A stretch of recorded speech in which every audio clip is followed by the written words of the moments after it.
मी doctor Deepali काळे, DCP crime Solapur शहर. 2 मिनिटात महिला सुरक्षा या जय महाराष्ट्रच्या विशेष कार्यक्रमात पुन्हा एकदा आपल्या सर्वांचं स्वागत. आज आपण चर्चा करणार आहोत एका अत्यंत महत्वाची तरतूद आहे, ती म्हणजे हुंडाबळी. IPC 304B या सेक्शननुसार हुंडाबळीचा गुन्हा दाखल होतो.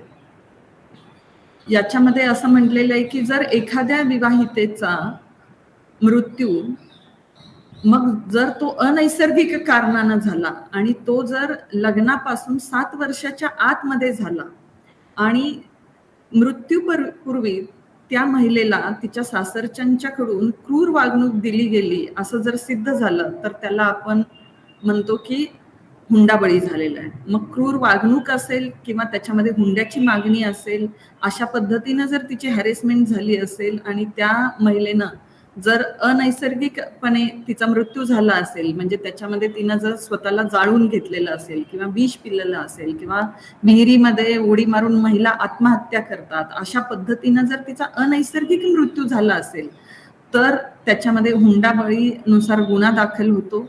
आणि याच्या बाबतीत अतिशय संवेदनशीलता आहे. अशा ज्या काही केसेस आहेत, कुठल्याही महिलेचा जर अशा पद्धतीनं मृत्यू झाला तर त्याला DYSPची ही व्हिजिट असते आणि ते त्या ठिकाणी जाऊन व्हेरीफाय करतात की या महिलेचा काही छळ झाला होता का, हुंड्याची मागणी झाली होती का, आणि त्यानुसार गुन्हा दाखल केला जातो. या कायद्यामध्ये 7 वर्ष ते आजन्म कारावासापर्यंत शिक्षा आहे किंवा फाईन किंवा दोन्ही अशा पद्धतीची तरतूद आहे. आपण आता असं म्हणतो की अरे हुंडा तर आता दिसत नाहीये आणि हुंडा बळी कसे काय होत आहेत, परंतु हुंड्याची जर आपण व्याख्या बघितली, हुंडा प्रतिबंधक कायदा 1961 कलम 2 मध्ये ही व्याख्या दिलेली आहे.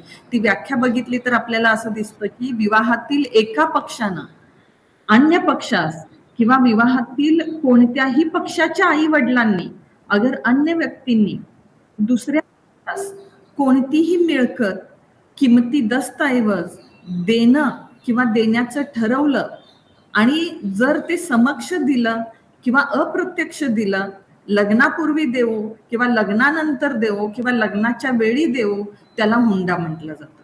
आणि ही जर व्याख्या आपण बघितली तर आपल्याला दिसून येतं की आपल्याकडे जरी प्रत्यक्षात आता हुंडा जरी मागितला जात नसला तरी अप्रत्यक्षातरित्या एक आपण स्त्रीधन म्हणून काही गोष्टी दिल्या जातात. मग त्या वधू पक्षाच्या मागणीवरून वर पक्षाच्या मागणीवरून असू देत किंवा वधूच्या आई वडिलांना वाटत असेल की आपली मुलगी सुखात राहावी म्हणून जर ते काही देत असतील तरी सुद्धा तो हुंड्यामध्ये अंतर्भाव होतो.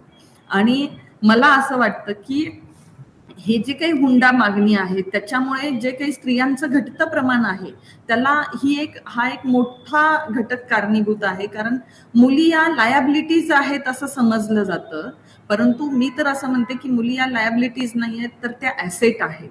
आणि ही मानसिकता जी आहे ती दृढ करणं गरजेचं आहे. आणि मुलांनी असं म्हटलं पाहिजे, जसं निर्भया प्रकरण झालं त्यावेळी आपण बघितलं की दिल्लीमध्ये अनेक मोर्चे निघाले आणि त्याच्यामध्ये निदर्शनं केली, त्याच्यामध्ये पुरुष सुद्धा सामील होते आणि से नो टू रेप ही मुवमेंट चालवली होती. तशी से नो टू डावरी ही मुवमेंट सुद्धा आपण चालवायला पाहिजे.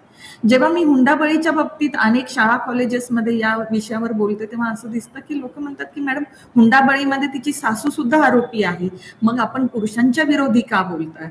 तर मला तेव्हा त्यांना सांगावंसं वाटतं की जो कोणी स्त्री पुरुष विषमता मानसिकता मानतो ती मानसिकता ही स्त्रियांची दुश्मन आहे. आणि ती मानसिकता जो कोणी बाळगेल, मग ती स्त्री असू दे किंवा पुरुष असू देत, ते दोघंही याच्यानुसार स्त्रियांच्या पुरोगामित्वाचे किंवा स्त्री पुरुष विषमता न मानणारी मानसिकता ही स्त्रियांची दुश्मन आहे आणि त्याच्यासाठी आपल्याला काम करायचं आहे.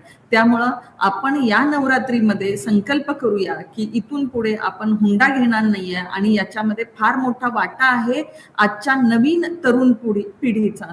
तरुण मुलांनी म्हटलं पाहिजे मी प्रत्यक्ष किंवा अप्रत्यक्षरित्या कुठलीही मागणी करणार नाही आणि स्त्री पुरुष समानतेकडं आपलं हे एक फार मोठा पाऊल ठरेल असं मला वाटतं. या निमित्तानं आज या भागामध्ये इतकंच. पुन्हा भेटूयात पुढच्या तरतुदीसह. थँक्यू. जय हिंद.